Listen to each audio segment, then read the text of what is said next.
ago, in a galaxy far, far away.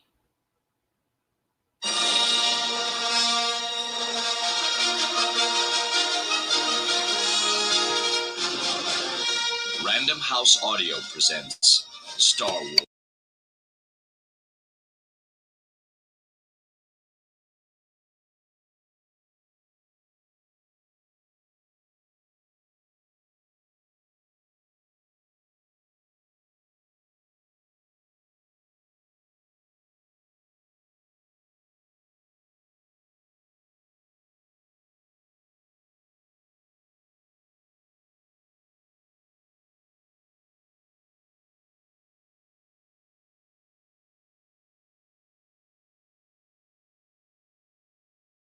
A simple matter of thumbing his lightsaber into life, screaming vengeance or choked into silent grief, he didn't care which, and slicing Jaina Solo's head from his body. He sat flicking the blade on and off, staring down the shaft of blue energy and watching it vanish, only to snap back into vivid light over and over again. He saw his mother, who couldn't be summoned back again at the flick of a switch, although he would have given the rest of his life for one more chance to tell her how much he loved her.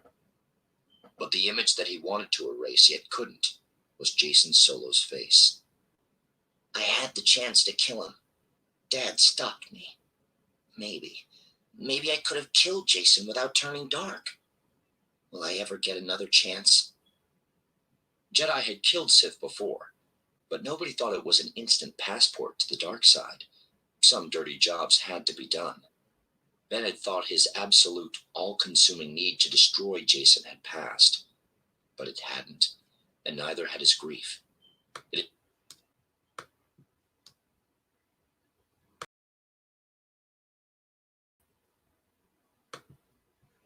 Why, hello everyone, and I hope you guys caught that. I thought it'd start a little bit different and wanted to play one of the beginning chapters of Revelation of the novel.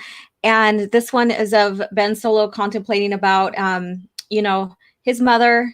He is messing with his brand new lightsaber that his dad taught him in part of his training to build, which is a Jedi thing. We don't see that too much now in the Disney lore. And so, yeah, so that's Ben Skywalker thinking about, how if he would have killed Jason, would it have really turned him to the dark side? Because he's, stated the lore that Jedis have fought and killed the Sith before, and it never really turned them to the dark side. So I decided to share that from the beginning. So hi, Teresa Martin, and hi, Keck. How you doing? And good morning. Now, back to the most important question of the morning is, what is in your mug today? What are you drinking? Go ahead and share. Hi, Mr. Dystopian. How are you doing? Thank you so much. Here's a Laura to brighten up our day. Thank you so much. So if, maybe a few of you guys caught that that little piece that I played. So I hope you guys enjoyed that. Good morning, Stig. How are you doing? And again, that just touches base on the novelization, and I forgot to grab the novel to bring with me here. I am facing in a different direction in my studio, so I have my painting right here that I've been doing with the Legacy lightsaber. So I hope you guys enjoy this little tiny view. It's only an 8x10, not compared to my 16x20 huge pieces of paints or projects that I do. Yeah. So we'll get started in a few more minutes. So again, share what's in your mug or what you're drinking today, this morning or this afternoon, or whatever time frame you're in the world, and share with me here.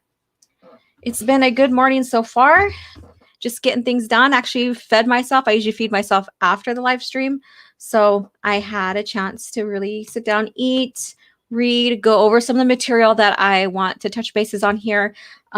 We are going to cover some of the Palpatine stuff. So we're going to do both Disney and both Legends. So be prepared for that. It's not going to be long, and we're here for an intimate hour today. I have some things to do, so we are here for an intimate hour. So, and I'm just like watching Twitter right now because everybody's coming up with these conclusions on who the hell could be the grandmother or the mother of Rey because of this new revelation. Yeah, so I'm just watching Twitter right now as well. And I was fortunate enough to be on John Talks last night as we talked about this new revelation with Palpatine and a clone being. Well, either way, she was going to be a clone or related to a clone. And these retcons are these additional storytelling that they're doing, explained universe is I think it's messing up their lore more than anything else. It's a disbelief or I don't know. It's disenfranchising everybody, I think, within this lore here. Whoa, you guys just skipped up real quick. Hi, Poet Scotty. How are you doing? The Black Chosen One is here. How are you doing? Hi, Matt G. How are you doing? Probably Sly more. They can't be original about it. Yeah. And okay, so so everybody's speculating on here. So we're going to go ahead and get into this article here. I'm going to go ahead and show it on here. Read through it just a little tiny bit. It's cringy, and we're going to discuss it. And also, hi, Lorena. How are you doing? And we're going to also look at what Daisy Ridley said during The Force Awakens too, as well, and how maybe she didn't know what the hell was going to happen because this is such a huge retcon. Or I don't know. It's just all right. Breathe, Laura. Breathe. It's crazy. Yes, it's crazy. Okay. Echo Base Network. Hell, OG Star Wars, and everyone in the chat. Thank you for coming in. Jim Morty. Hello. How are you doing? Rey is Palpatine daughter. Ew, Kylo Ren and Rey. Oh God. Yeah. So Kylo Ren, he's still basically Skywalker, no relations whatsoever to a Palpatine. So yeah. So that was already debunked. But still the mere thought of those two and all the dynamics behind that with some of the fan base. No, thank you. No, thank you. So I'm going to pull up this article here. Let me see. I'm going to turn my camera off. There we go. Let's go here. I don't want that one. Okay. All right. So some of you guys who are on social media, on Twitter, are probably seeing everything go down right now with this Palpatine revelation. So it's just, it's gross. It's gross. And we'll go over some of the, what did I do? Where did I go? Okay, there you guys are.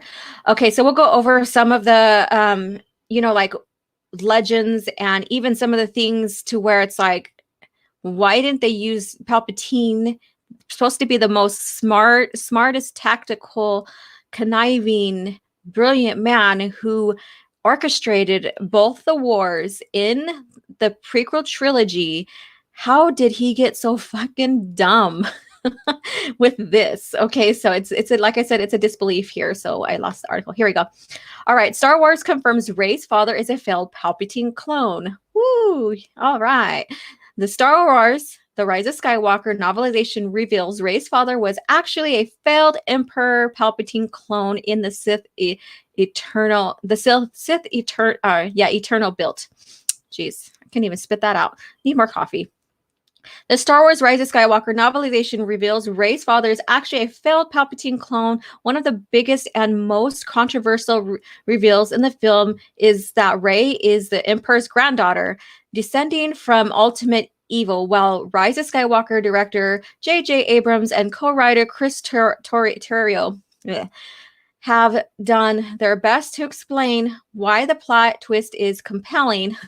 Some viewers took issue with how seemingly retcon The Last Jedi's stance that Rey came from nowhere and her parents were nobodies. The Rise of Skywalker tries to form a certain point of view. Here we go. The point of view. It's way around this, but it didn't take for everyone. You think. First of all, when that first was revealed, we were like, what? Okay, so you're copying Dark Empire in the worst way ever. Now we're going to go a little bit deeper. You know, each one of them has a shovel, and it seems like they're digging their grave deeper when it comes to storytelling. And they're going to basically chuck everything that was love, everything that was heart and soul of Star Wars, and throw it in there. And what's going to rise from it is an awful clone of Star Wars that we are not going to recognize in the future. Besides arguably clashing with the themes and development of The Last Jedi, well, you know what? It not only clashes with The Last Jedi, it also clashes with the 6 original movies. Rey Palpatine obviously had huge implications with the larger Star Wars canon. At the time of the Rise of Skywalker's release, the information presented made it appear as if Palpatine had been intimate with an unknown woman, giving birth to a son for the past few months. Oh, that's so gross. Fans have speculated who Rey's grandmother could be, but now it's been confirmed she does not have one. Okay, so I'm going to touch bases on that now. She does have a grandmother. Because these are clones of Palpatine, they're basically still knockoffs of Palpatine, which means her grandparents will be Palpatine's parents from Naboo.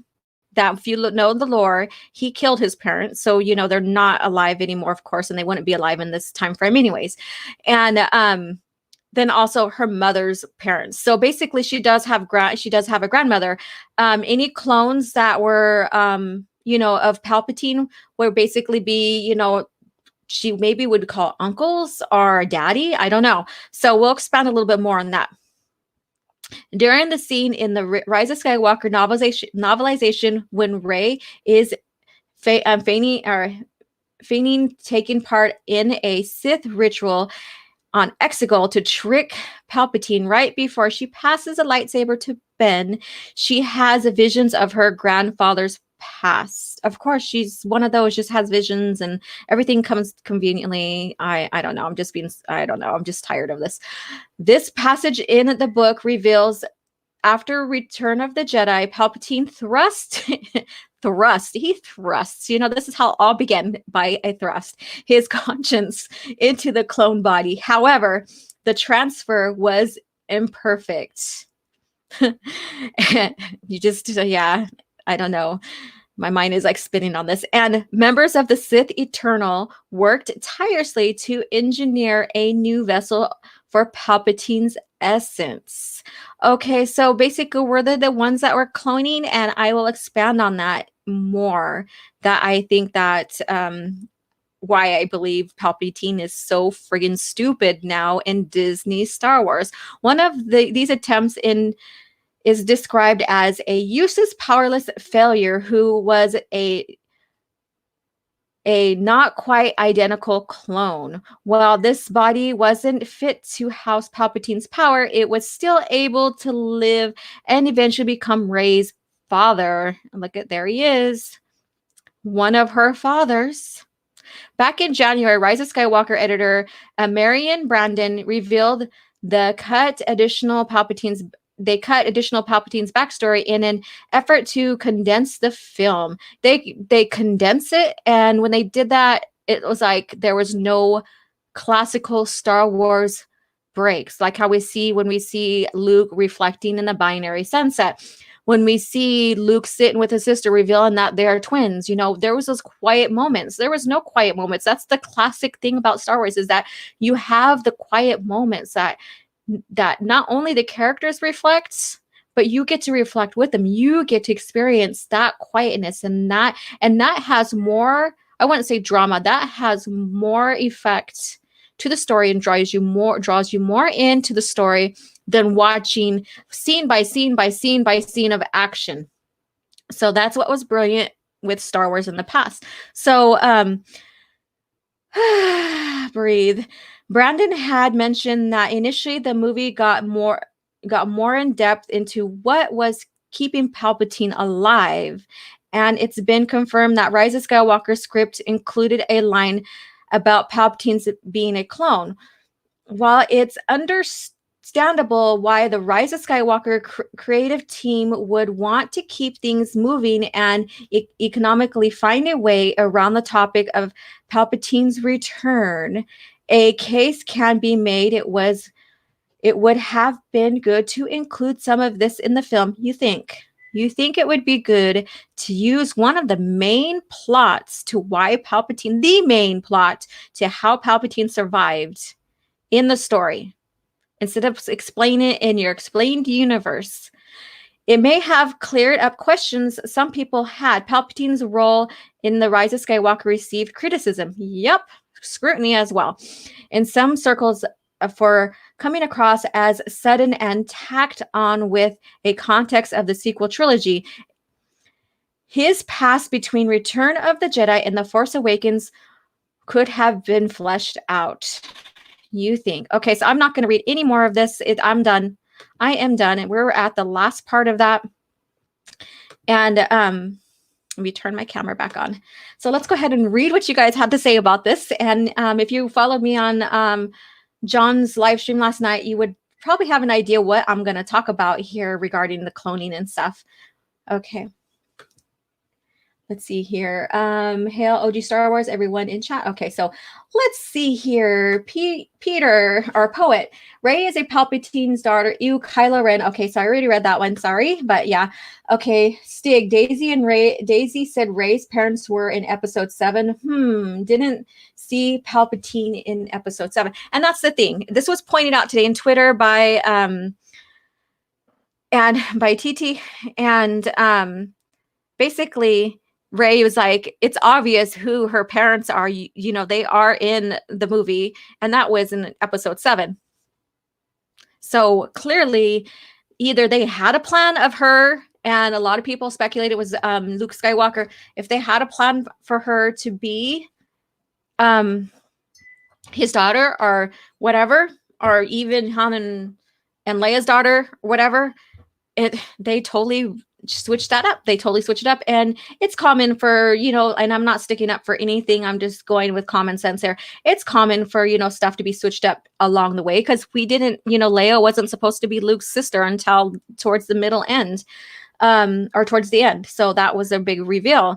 And so that is common. But the thing is if you are developing your story behind something, then stick with it, you know, and that's what it seemed like it was doing.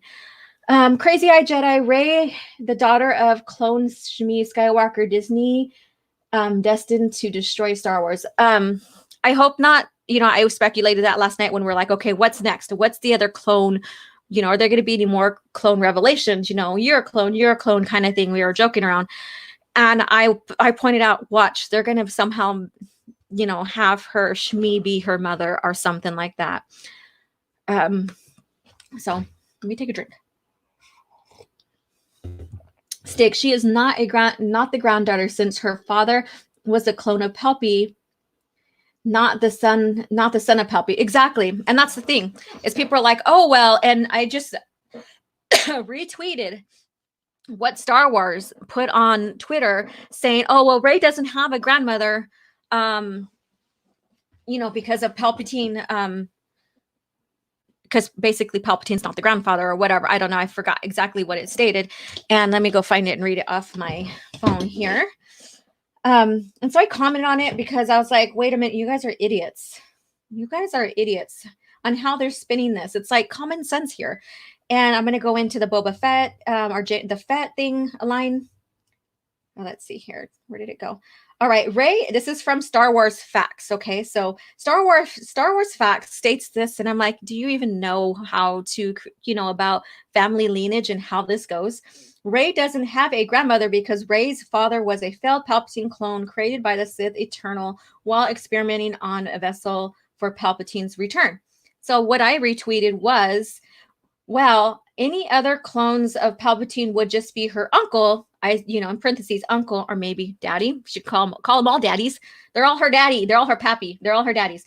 So her grandfather and grandmother would be Palpatine's parents from Naboo. So yes. So basically saying she doesn't have a grandmother, she does. And it would be the woman, her mother's parents would be her grandparents, and then Palpatine's parents from Naboo. And so it's common sense. So what I'm going to touch bases on was that this is when you look into the lore, and I'm going to go ahead and just refer to the Fets. I'm not going to refer back to Clone Wars and all that. And I'm going to go all the way to Legacy of the Force because that's what I'm reading. And this is a great example to this. It's amazing how everything that I'm showing and sharing with you guys, it counters everything that's going on with Star Wars today. When it comes out, something new comes out. All right. So Jango Fett. So we'll also go back to PT. Jango Fett, he was picked to, basically be the template of the clone, there goes my earring, army. And so, and then he wanted his own personal clone to raise as his son, and of him that's not altered whatsoever. And so we have Boba Fett. And so from there, go 40 plus years into the future, we have Boba Fett. And during his time, he created a family. So he tried to settle down. He tried to be that respectable man and be a father figure or whatever. And he marries Sentis Vel, and they have a daughter, Ayla. And so clones can breed. And then when you get into the Clone Wars, or no, not the Clone Wars, the Legacy of the Force, and Jaina's over there on Mandalore training with Fett, we do have a lot of, survivors still that are basically Fett's brothers. And they have families as well. And so they would be considered uncles by those offsprings from the Fett clones. And that's how they addressed each other. And so for this, any clone that is survived of Palpatine, and now I'm curious, is there going to be any more survivors of Palpatine out there? How many clones did they make? Was it just 2? Was it the one that fathered her and then the one that we've seen in Rise of Skywalker? Who knows? And so any clone was basically the uncle to to the offspring, to all the siblings and stuff. And that's how they did that there. So with this, it's like any clone that's left of hers or of his, that would be her uncle, or she'd call daddy, because they're all the same. So I'm gonna go ahead and read some more. Palpatine's clones was a hermaphrodite. He then got the dual-sexed clone pregnant and became the father, mother, and grandfather at once. That is so gross. Oh my God. This jumped significantly. Woo, you guys are just hopping today. I have 21 people in here. Thank you guys for coming in. And, like I said, I choose to do this in the morning. A lot of people work, and I'm just thankful that, I do get a decent crowd in here for this live stream here. Thank you so much. You guys are amazing. I'm finished with my shift. Happy day to all. Awesome. Happy dinosaur. Thank you for joining in. So those who are joining in right now, thank you so much for coming in and participating with me. All right. Stig, imagine someone calling Palpatine daddy, though. That is just horrible. It's cringy and it makes me laugh. It's just bad stuff. It's bad. Okay.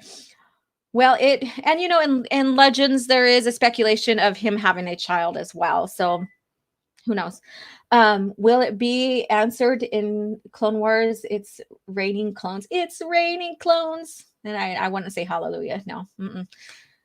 Palpatine? I'm your pappy.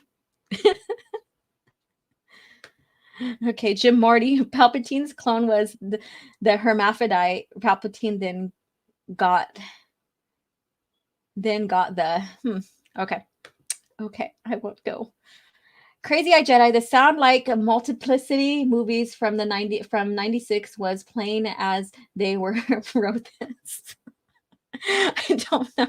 Oh God. And the tweets that I'm seeing is making me laugh and cringe at the same time. Stick Kenobi. So his body deteriorates because of the dark side of the Force in him. So why not just cut himself off from the Force like Luke did? Yeah. And that's the truth. So during this time, and now we're going to get into the cloning part before I read some of these, and then we're going to move on. Here soon. So half an hour on Palpatine's clone and Palpatine Legends, but it looks like we're just going to totally discuss more of the Palpatine clone in Disney Star Wars. Sorry, you guys. And then we're going to move on to the novelization, and then I got to split and take care of some stuff. You know, life doesn't stop. Yeah. So first of all, it sounds like Palpatine's cult group, the Sith Eternals, didn't know how to clone shit. Literally, because his bodies were shit. And you would think, because Palpatine's such a smart man and brilliant, again, referring back to the prequel trilogies, with everything that he was behind to decimate the Jedi and become the ruler of the galaxy, you would think that he would hire the Kamonians from and the ones that were really, really great at cloning, that we see in episode 2. You would think that he would hire those beings to do his cloning, because he did such a great job with cloning the clone army, off of Jango Fett.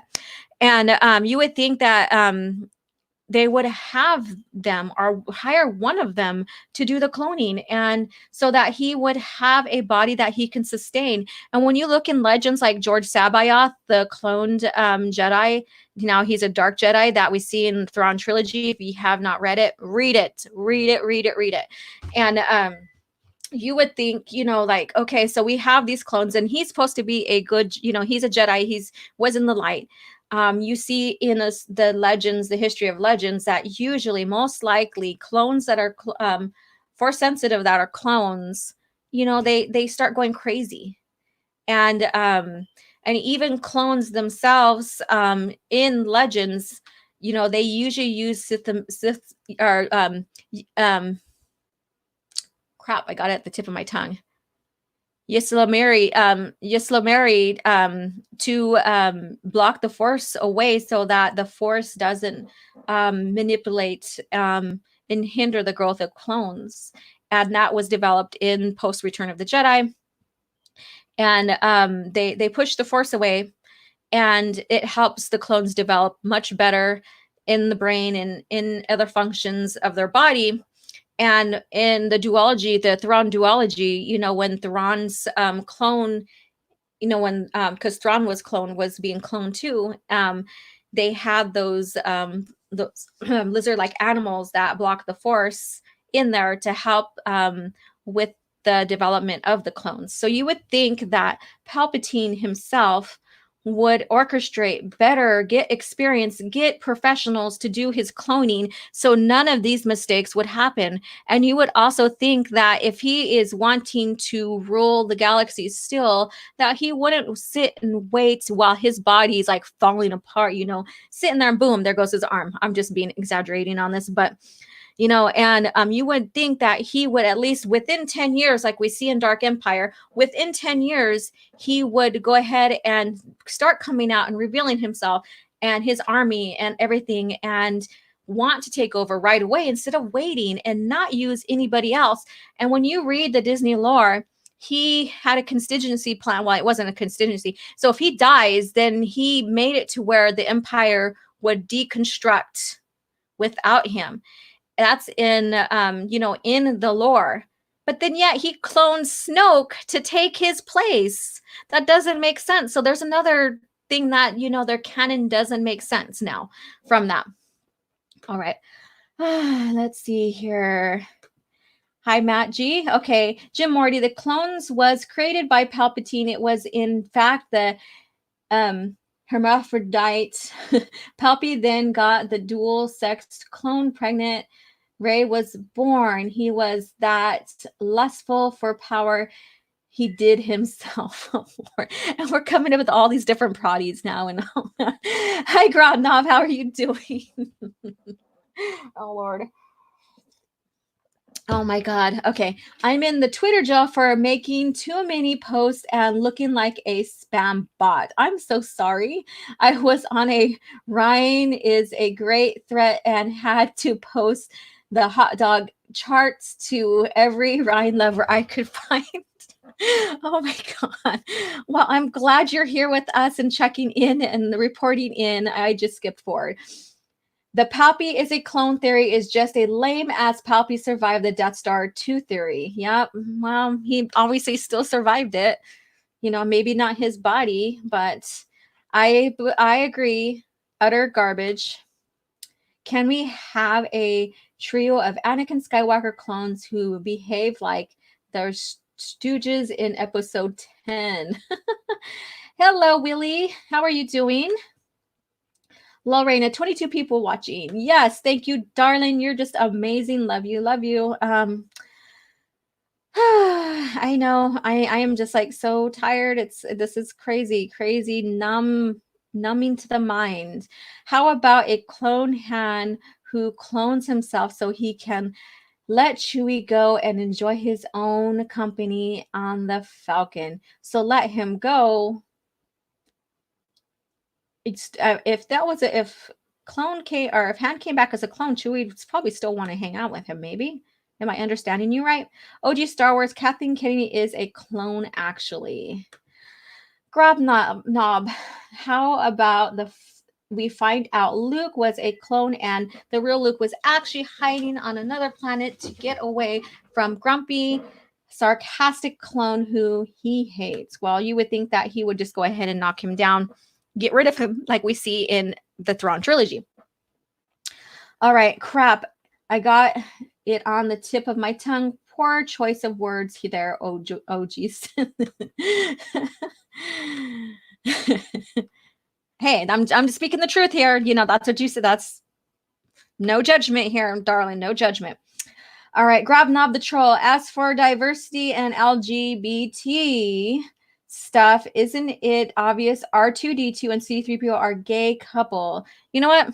They're not sentient, so I can care less what people think and try to do with them. They're not sentient. They're just coexisting together and having to communicate with each other because of their purposes.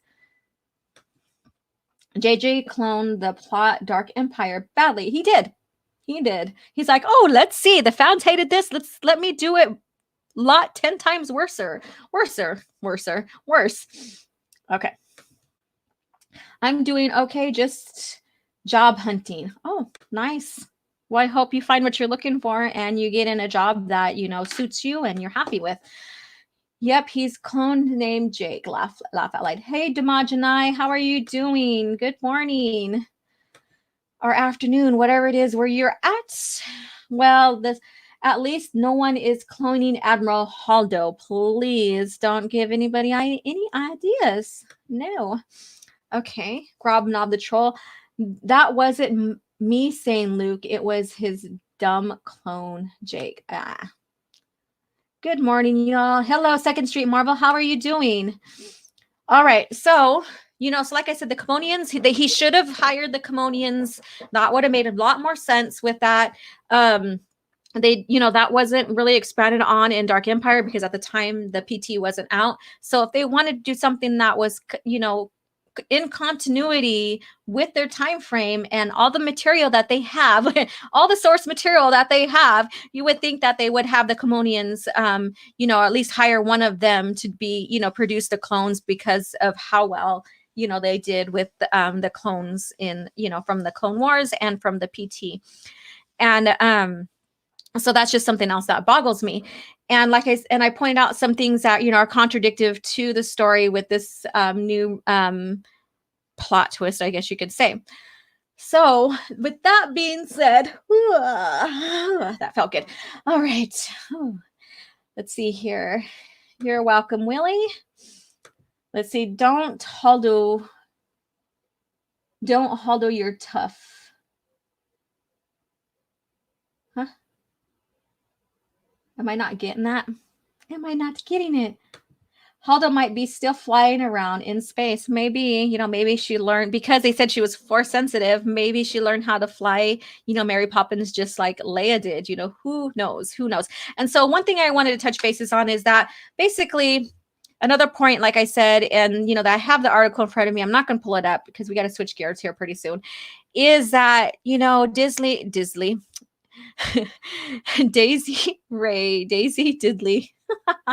Daisy basically said in The Force regarding The Force Awakens that it was obvious who her father was.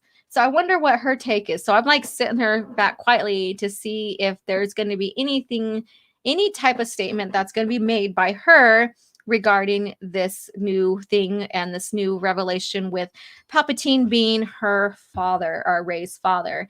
And, you know, no matter how you spin it, just because the one that was seen in The Rise of Skywalker, just because he's not the one that created her, you know, had, you know, did the deed, doesn't, you know, she was still created by Palpatine. And so it's still legit. And it's, again, mind boggling.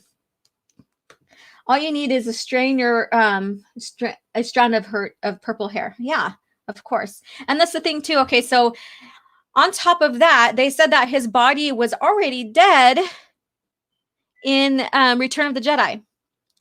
And so he was already dead, even though he was alive and, you know, shooting force lightning at Luke, and then picked up and thrown down the reactor shaft there in from his tower. So that really doesn't make sense, because, you know, is he now a zombie? Was he a zombie now? Because zombies' bodies are dead. You know, so yeah. Something to think about, you know, another retconning of the OT, which is not going to sit well with a lot of fans. When are we going, or when are we getting Star Wars the musical on ice? Who knows? With Disney, we may see it soon. Maybe it'll be after they start fleshing out this Rey Palpatine more, and then we'll have her, he's my father, while she skates around, you know, because she's been searching. She wants to know, you know, she was longing for her parents, and in The Force Awakens, we were led to believe she knew who her parents were, in a sense, that because she remembers them, she remembers being left at that age. You would still remember what they look like and stuff, and by the sound of it, it seemed like she was very fond of them, you know, and all that. So now you got to question this, because this failed clone of Palpatine is her father, and we have no idea who her mother is yet. Then do you think that she would know the other Palpatines that are out there? They say that he ran away, or he fled and started living his own life. But then again, why would Palpatine want his clone to just run away and live another life, especially when, you know, in with the dynamics of mentalities of someone and their characteristics, you would think that this failed clone that is now her father would try to want to rule the galaxy, because that's in the mentality of a Palpatine. Who knows? I mean, so there's something there to ponder. Something to ponder. All right, so let's go ahead, and I'm going to play a clip from the novel Revelations, and we're going to discuss the Mandalorians, and inside this book here, Revelation, Legacy of the Force, and just some of the dynamics of this book before I have to leave. So I'm going to go ahead and pull it up. Let's see here. Oh, cancel. And you could still chat about the Palpatine issue here, and we'll still talk about it here, but we are going to switch gears as well. You know, also continue the conversation on Twitter, and I will continue it with you guys as well, you know, because some of it is really funny. We can make fun joke of it, you know, and stuff, because I mean, that's all we can do now. That's all we can do now. Okay. Let me see. Where is it? Did I close it all the way? Darn it, I did. Good job, Alora. All right.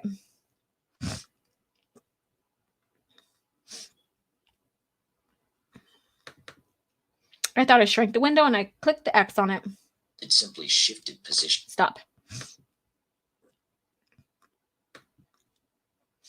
Okay, chapter 20.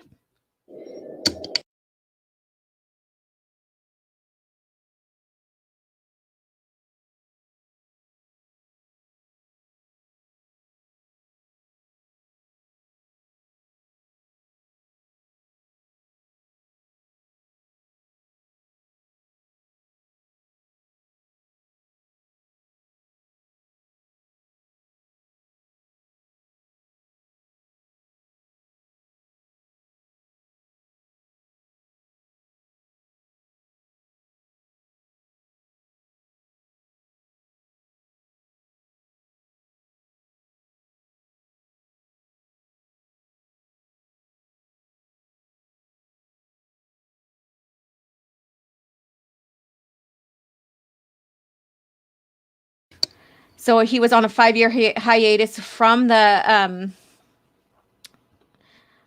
during after the Vong War. And so Jaina is needing training in a different form of fighting technique because her brother has different training other than, than what they've gone through. And they're matched up in the Force because they're twins.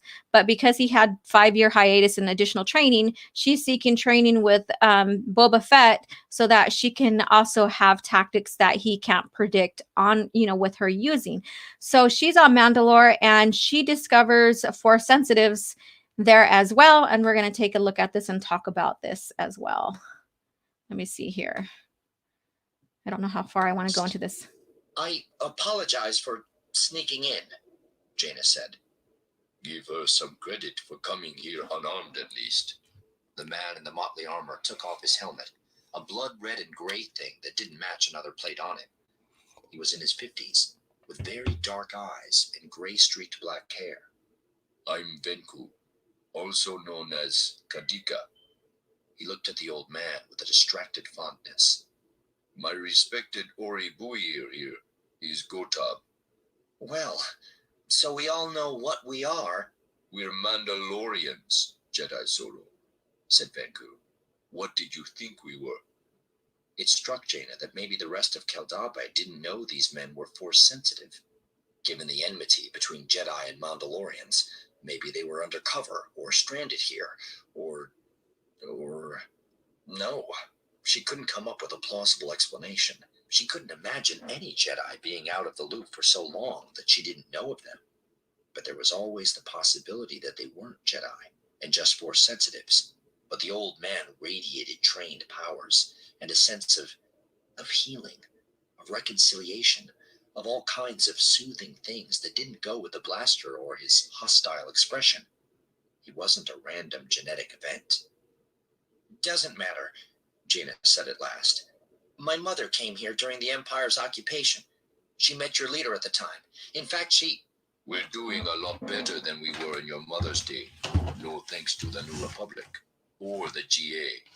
Have you come to negotiate some arms deal? In a way, I suppose I have.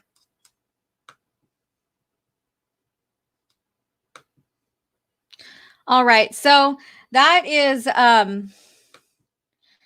encounter with the two Force sensitive Mandalorians. One basically was his name is Barden Jusek, and he was a defector from the Jedi Order during the Clone Wars, and he basically joined or got adopted by the Mandalorians, and since then became a Mandalorian. And she senses him because dun dun dun, he got training. And training is a thing, and it makes you more, it makes your abilities more strong, and your Force abilities more strong, and you have control and stuff. And again, that's what we're lacking in Disney's Star Wars, is that training is relevant no matter how strong you are or how gifted you are with the Force. And so so she meets these two Force sensitives, and dun dun dun, they're a couple, they're gay. But this was never forced upon anybody, no pun intended. It was beautifully done. And so I wanted to point this out. I didn't point this out in my video because I wanted to talk about it here, is that Disney Star Wars is so adamant, and to a point where it makes you cringe that they want so much diversity. They want so much representation. But when you look at the overall original lore, we had it all there. It was there, but it wasn't forced upon you. It wasn't shoved down your throats or anything like that. And yeah, so we have these two Mandalorians here. And again, Mandalorian culture, you don't have to be Mandalore by blood, because if you look in the culture, true Mandalorian or real Mandalorians was the alien species that left, I think it was Coruscant, and then found the planet and then named it Mandalore, blah, blah, blah. And then from there, they, as humans started coming in and stuff like that, they adopted the culture and stuff. And I'm just being very short with this description. And then they have the true Mandalorians, and then adoption of other species into the Mandalorian cultures made you a Mandalorian.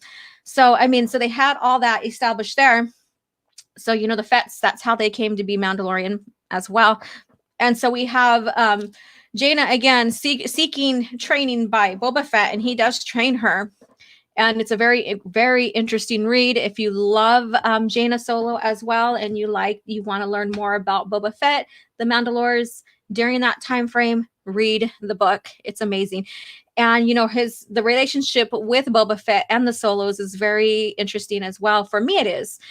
And so she senses in Barden that he was his gifted talent as a Force user, as a ex Jedi, was Force healing.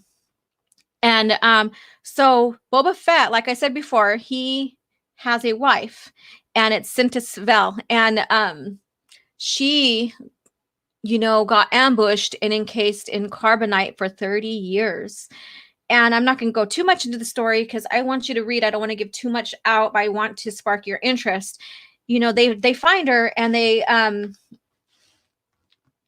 get her out of the carbonite, and she has all these effects from carbonite, from her short-term memory loss, that has to come back. She's blind right now, another result from that. There's so much stuff wrong with her because of the carbonite, that eventually Jaina asks Barden to do Force healing to help her overcome these issues from the carbonization.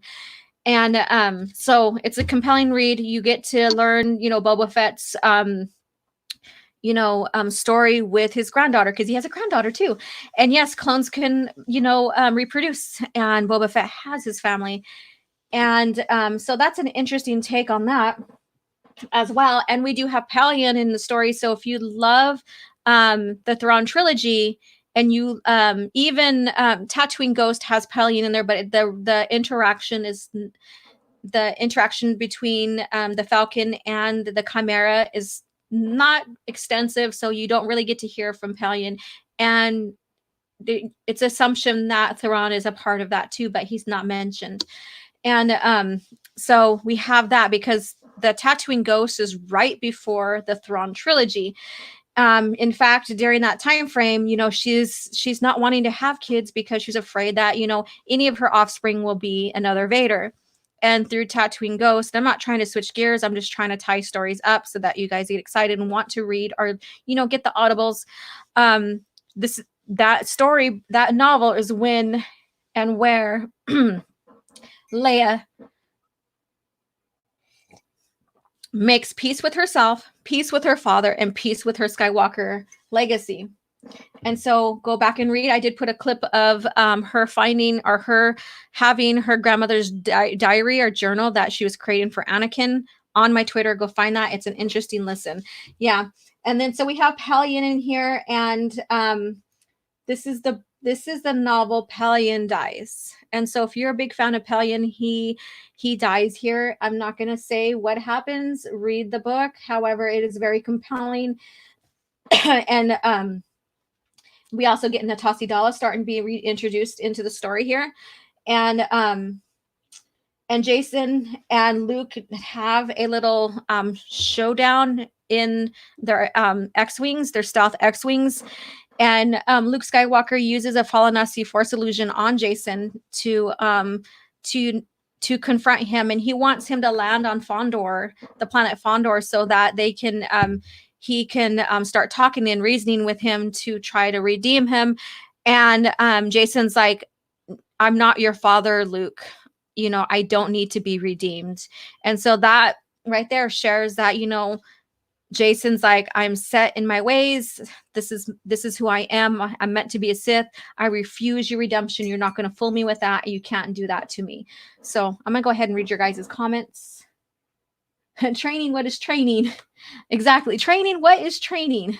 And every time I read and I see any hints of evidence, yes, this is evidence that they do need training, I'm going to share it. Okay. I keep running across the argument that Rey just believes in herself. That's why she's so powerful. You know what? Jaina Solo does. She still needed training. And in a sense, if you want to look at the dynamics, she is a wannabe copy of Jaina Solo. Jaina Solo is very confident in herself. She's like, oh, me and my brother, we are matched each other in the Force. He did get further training in different methods, so I need to find a way to get training in different methods. And so she goes to Jango or Boba Fett because he's the Jedi killer. He lived his life killing Jedi because of what happened to his father. All right. Yep, the Tong. There we go. Shame they went extinct, but the Mandalorian culture lives on. Exactly, and that's the thing. And so we'll see what happens with this new Mandalorian show. Maybe they'll refer back to that in some kind of history. Grab knob. Ray's goofy scrolls ruined it for me. Poe was the only one new character approaching being interesting. Yeah, and he was even if you look in like the early times of Disney when they acquiesced Star Wars or Lucasfilms, there are comics out about Poe's mom, and Poe was little, so he grew up knowing Luke Skywalker and Leia. And so he was already kind of fleshed out in the, and then I think his character was also ruined in the trilogy as well. It's a shame. It's really a shame. Oh, let me read this. Ray's goofy. Okay, yeah, and I'm going to go with the scrolls too. So you know where they're copying that from? See, I always find references.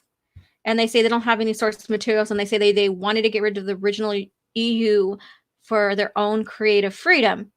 If you've read The Courtships of Princess Leia, they basically took some of that, because in that book, Luke finds the wreckage that occurred, and I can't think of the time frame for that, and I'll post it in my tweet. And it's a ship that was wrecked, and Yoda was involved. And Yoda asked one of the Dathomirians, one of the inhabitants there, to guard the ship. He rigged it to where no one but a Force sensitive can open the ship. And inside that ship had a lot of lore and documents pertaining to the Jedi. And he told her he had a vision that there was a young Jedi that's going to need that come and help the planet, free the planet. And he's going to need these scripts. He's going to need this information. And here it was Luke that he was talking about. So so basically it's a lot of information, a lot of like flimsy stuff. So paper novels and stuff like that. And it's funny that they don't use the word flimsy instead when referring to paper and all that. So if you know lore and know about like the refreshers is the bathroom, flimsies is basically the paper, all that. So let me see. So I think that they copied that part there. Even the song from the Republic Commando Rage of the Shadow Warriors mentions Tong by name. Yeah. Okay. I feel like Michael Corleone with the crappy novel coming out just when I thought I was out, they just dragged me back in. In a sense, they did. Like, it's my story to report. It's my platform to compare and contrast between the lores for you guys so that you guys can make your own constructive criticism as well and look further, because there might be some things that I might be missing that you guys might discover and say, hey, Laura, this is what I found. That's great. We're all learning from each other. But comparing and contrasting lore will help you better understand, the original lore and how well it's done. And then maybe you'll find golden nuggets in Disney Star Wars. And I try to praise Disney Star Wars when I find them. Lately, I'm not finding. I think they killed their golden goose, basically. About finished reading Jedi Search, and Dala is a far more interesting character than Phasma was, and Holdo. Holdo, she wasn't a villain, but she seemed like she was a villain. If they would have did a plot twist with her being a spy or something, I think people would like her a little bit more because of that, maybe. Alex Krogan, of course, Disney will pretend Dala and Isar didn't exist. No, they're not gonna. They're only gonna pay homage to those that they think will benefit them inside their lore, like they did with Thrawn. Grobnob, what did we learn from episode 7 through 9? That you can't solve problems by throwing money at them, and Cake is just not cut for the creative role. Nope. Well, she has her team to do that, and I think she hired the worst people. They fly now. Yep. Because they didn't do it in the past. They didn't do it in the Clone Wars or anything. Nope.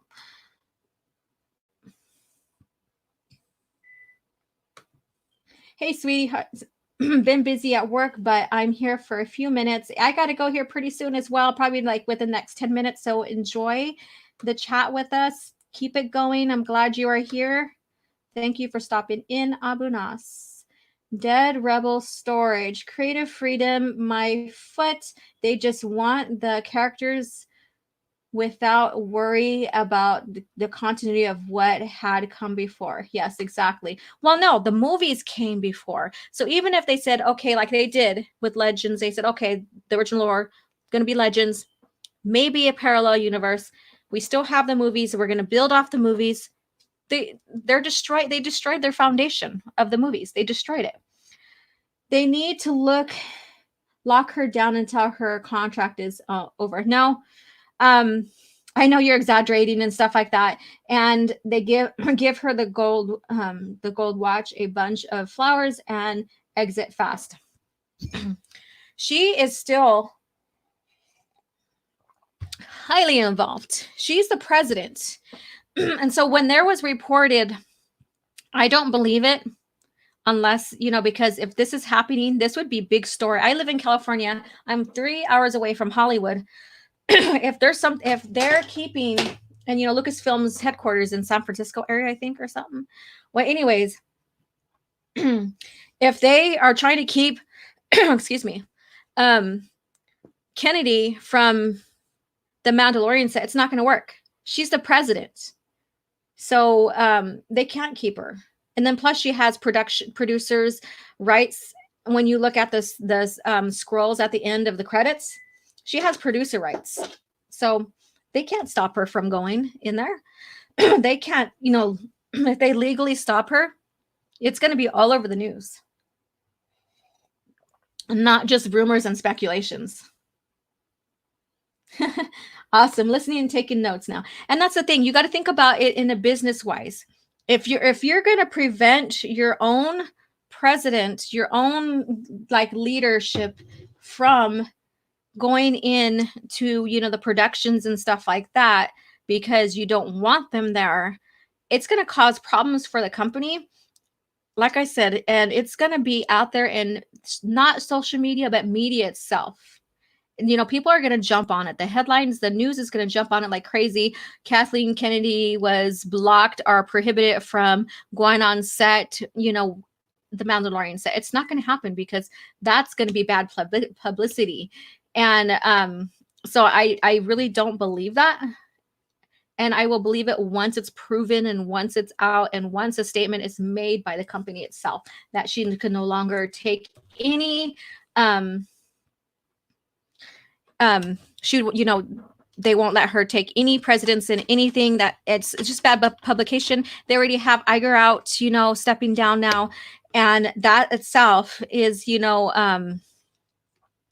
kind of crippling to the company as well. We'll see what happens with that. Maybe he'll come back in later, when they need him. Who knows? I mean, it's all business. It's all business. And they're going to do what's right for the company despite the fans. And we may not want Kennedy there. None of us does. But once she's gone, once her contract runs out, do you really think that things are going to change? Do you think that the stories are going to change? Seriously, retcons are going to happen for change, not just one person leaving. Do you think they're really going to retcon everything that they did already? Although they are kind of retconning crap right now with the clones and stuff and just turning things into a laughing mess, when fans review it. But do you really think that they're going to go and retcon 3 movies and the lore established, like even the novelizations now that are coming out, like Aftermath and Bloodlines and, and all the novelizations? Do you think they're going to retcon all of that just to start over? I mean, maybe it would be a good business approach to do it somewhere down the line for such a huge mess. But instead of doing that, if they're going to retcon, why don't you just bring back the original lore? So, I mean, that's just my opinion on that. Or just keep Legends as a parallel universe and they still add stories. Bring us the Sword of Jedi. Bring us, all like 1313, the game 1313. bring that back out. You know, anything that was in development during the time of the acquisition of Star Wars or Lucasfilm by Disney, bring them back, and let Legends be a parallel universe to their Disney Star Wars.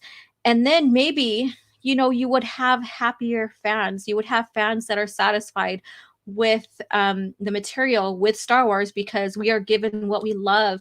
And that is Legends, and that is the original lore. That is where the heart is. The heart was there. The heart is also in the EU because George Lucas helped develop it. No matter how big and small he was pertaining to whatever project was going on at the time, he had a say in that, especially when it came to his movie characters like Yoda, like Mace Windu. In fact, Shatterpoint's prologue, you know, he did help write that, or he did write the prologue to the novel.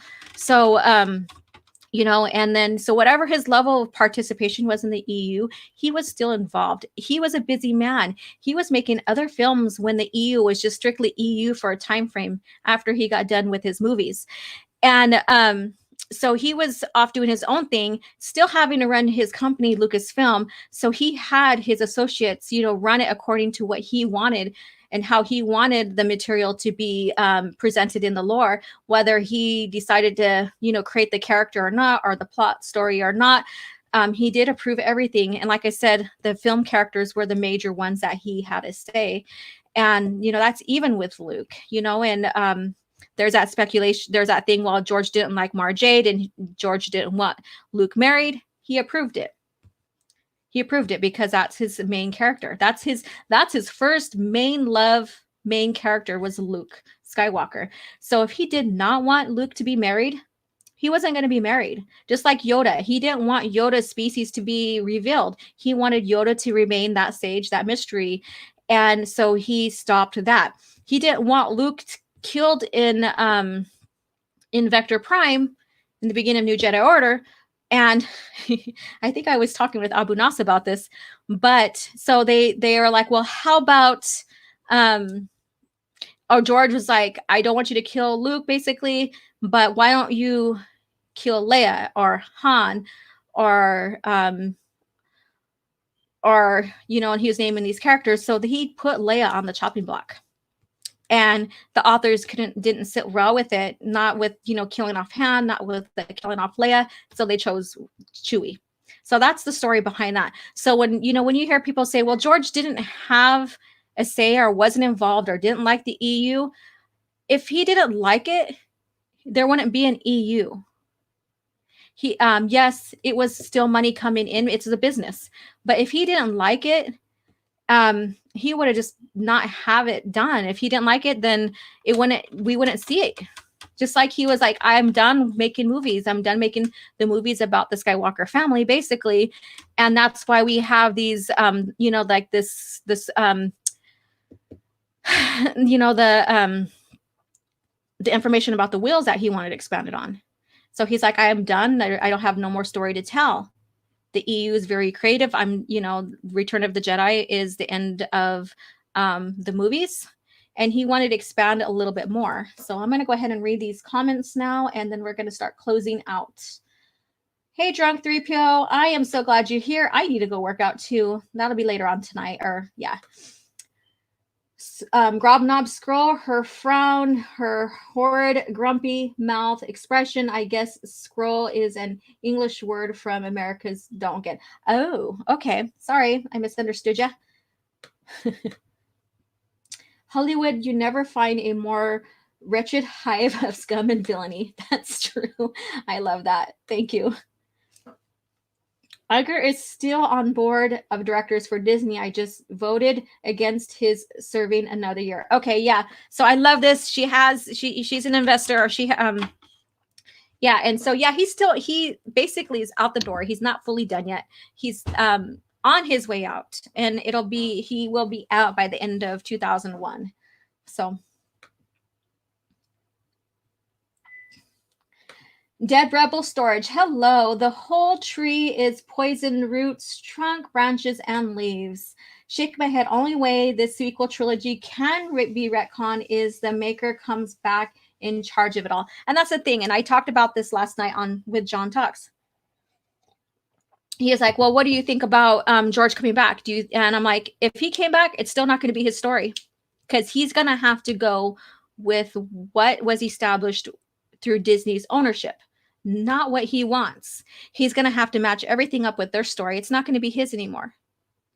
So as much as we want him back, it's not going to be his story no more. It won't be, unless they allow him to totally retcon every single thing. It's not going to be his story. So I got to get going, you guys. I'm going to read a couple more here. I hate to leave in such a short time frame, but I have an appointment to go to. Disney Star Wars wrote itself into a corner. Nowhere to go. No new prequels like High Republic mean nothing. Yeah. They are in too deep in their books, comics, etc. Not going to get fixed. That's why I say come back to Legends. Just come to Legends. That's why I'm here. The original lore. That's why I'm here. This is where the heart is. The heart is in this. The EU wasn't perfect, but at least there were still places to go. And when I say, when you start reading, if you're big on continuity, just like this novelization Revelation that I did a lore review on, there is a lot of continuity and a lot of connections to different areas of the lore, like the prequel trilogies, like the Clone Wars. So, I mean, it all ties in perfectly, and they did such a great job with it. That's why Lucasfilm, during George's time, was renowned for the history they created, expansive history of 25 centuries of lore, history lore, so. Yeah, they can't let that happen. If they do, the fans win, and they can't have that because that shows they screwed up royally. They have come too far and have lost too much money to get proven wrong. Maybe there's probably a lot of ego into that. And when you see the authors from the High Republic, spewing out hate against fans, there's a lot of ego going on there. There's a lot of it. Yeah, we're going to criticize. We're curious. There's a lot. People still hopeful because of the little gap of time frame where there's nothing really developed in that time frame. So we do have people who like the original lore, curious about this. Me, I'm not so much because I still see some flaws. And I am curious, but I mean, I'm not as hopeful. I like to be, but I'm not. I mean, Disney Star Wars is not where my heart's at. It's never been there. Well, now that it's ruined, I want to see a trilogy made by Flappy Pants Jr. Oh my God. All right, you guys. So I would love to stay and chat. I pushed it. I should have been off here about 5 minutes ago. I have to head out to appointment. Thank you guys so much for coming and listening and talking about this new current news about Mr. Palpy, who's your daddy, and and about the novelization and Revelation, Legacy of the Force, and just expanding a little bit more on the Mandalorians and about how their diversities in the lore. It just wasn't shoved down your throat, like how these Mandalorians are Force sensitive, ex-Jedi, and they are a couple. And I thought that was fascinating because, like I said, it's not forced down your throat. So you guys have a great day, and I will chat with you guys on Twitter. Keep this conversation going. Watch out for some videos. I might post some current news ones. I may expand a little bit more on some of the current news. Who knows? And pick up the book. The next book is Invincible, book 9 of Legacy of the Force. This is where you see the twins go head to head. And the demise of Darth Caedus. So it's a very, very great book to read, and it leads off to Legacy, or not Legacy of the Force, Fate of the Jedi. So you guys have a great day, and may the Force be with you.